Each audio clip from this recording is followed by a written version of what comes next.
Price the Lord. പ്രിയ സ്നേഹിതരെ, ഒരു പ്രഭാതം കൂടി നമുക്ക് ദൈവം തന്നതിനായി നമുക്ക് ദൈവത്തിന് നന്ദി പറയാം. ഈ തിരുവചനത്തിൽ തമ്പുരാൻ ഇങ്ങനെ പറയുന്നു, നിങ്ങൾ ഭൂമിയുടെ ഉപ്പാകുന്നു. ഉപ്പ് കാരമില്ലാതെ പോയാൽ അത് എന്തിനു പിന്നെ കൊള്ളാം?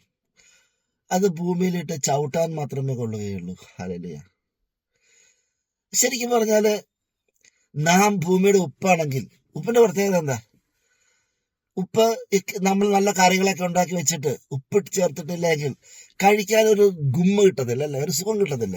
ഇത് അതിനകത്തോട്ട് കുറച്ച് ഉപ്പ് ചേർത്ത് ഇളക്കി കഴിയുമ്പോൾ അത് വളരെ സ്വാദിഷ്ടമായി മാറും. എല്ലാവർക്കും ഭയങ്കര തൃപ്തി തോന്നും. ഇതുപോലെ ദൈവം പറഞ്ഞു, നമ്മൾ ഭൂമിയുടെ ഉപ്പാകുന്നു എന്ന് പറഞ്ഞാൽ മ്ലാനമായിരിക്കുന്ന, സങ്കടപ്പെട്ടിരിക്കുന്ന, ഒരു സന്തോഷമില്ലായിരിക്കുന്ന ഒരു കൂട്ടത്തിലേക്ക്, നമ്മുടെ സഹോദരങ്ങളുടെ കൂട്ടത്തിലേക്ക് നാം കയറി ചെല്ലുന്ന വർത്താനം എന്ന് പറയുമ്പോൾ, നമ്മെ കണ്ടു കഴിയുമ്പോഴത്തേക്ക്, നമ്മൾ സംസാരിച്ച് കഴിയുമ്പോഴത്തേക്ക് അവരുടെ മുഖമൊന്ന് തെളിയുന്നുവെങ്കിൽ, അവരാ സങ്കടമൊന്ന് മാറുന്നുവെങ്കിൽ, ആ സന്തോഷം കിട്ടുന്നുണ്ടെങ്കിൽ, ദൈവം പറയുന്നു, നീ ഭൂമിയുടെ ഉപ്പാകുന്നു. നിനക്ക് രുചി വരുത്താൻ കഴിയും, മറ്റുള്ളവരുടെ ജീവിതത്തിൽ രുചി വരുത്താൻ കഴിയും, അവരുടെ ജീവിതത്തിൽ സന്തോഷം കൊടുക്കാൻ സാധിക്കും. ഈ ജീവിതം സന്തോഷിക്കാനുള്ളതാണ്, ഈ ജീവിതം ആനന്ദിക്കാനുള്ളതാണ്, ഈ ജീവിതം ചിരിക്കാനുള്ളതാണ്, കരയാനുള്ളതല്ല, കഷ്ടത സഹിക്കാനുള്ളതല്ല.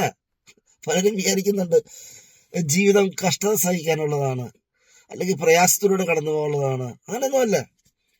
നാം സന്തോഷമുള്ളവരാകണം, എല്ലാവർക്കും സന്തോഷം കൊടുക്കുന്നവരാകണം, ചിരിക്കുന്നതാകണം, ചിരിപ്പിക്കുന്നവരാകണം. Praise the Lord.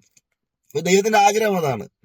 അതുകൊണ്ട് ഈ ഒരു പ്രഭാതം കൂടി നമുക്ക് ദൈവം തന്നിരിക്കുന്നത് നമുക്ക് വേണ്ടി മാത്രമല്ല, നമ്മുടെ സ്നേഹിതരെ, നമ്മുടെ സുഹൃത്തുക്കളെയൊക്കെ സന്തോഷത്തിന്റെ വഴിയിൽ നടത്താനും, നമുക്ക് പറ്റുന്ന പോലെ ചിരിപ്പിക്കാനും, ആനന്ദം കൊടുക്കാനും, ആശ്വാസം കൊടുക്കാനും, പ്രയാസപ്പെട്ടിരിക്കുന്നവർക്ക് വേണ്ടി പ്രാർത്ഥിക്കാനും ഒക്കെയാണ് നമ്മൾ ദൈവം ഇങ്ങോട്ട് വിട്ടിരിക്കുന്നത്.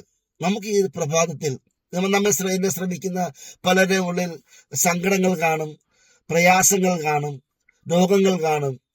നമുക്ക് ചേർന്ന് അവർക്ക് വേണ്ടി പ്രാർത്ഥിക്കാം. എൻ്റെ ദൈവമേ, എൻ്റെ പ്രിയ സഹോദരങ്ങളുടെ മുഖത്ത് പുഞ്ചിരി കൊടുക്കണമേ, അവരുടെ ഹൃദയത്തിൽ സന്തോഷം നിറയ്ക്കണമേ, ഇന്നുവരെ അനുഭവിക്കാത്ത ഒരു പുതുക്കം അവരിൽ നിറയ്ക്കണമേ എന്ന് നമുക്ക് ചേർന്ന് പ്രാർത്ഥിക്കാം. ദൈവം നിങ്ങളെ സമൃദ്ധിയോടെ അനുഗ്രഹിക്കട്ടെ. സന്തോഷത്തോടെ. Bye bye.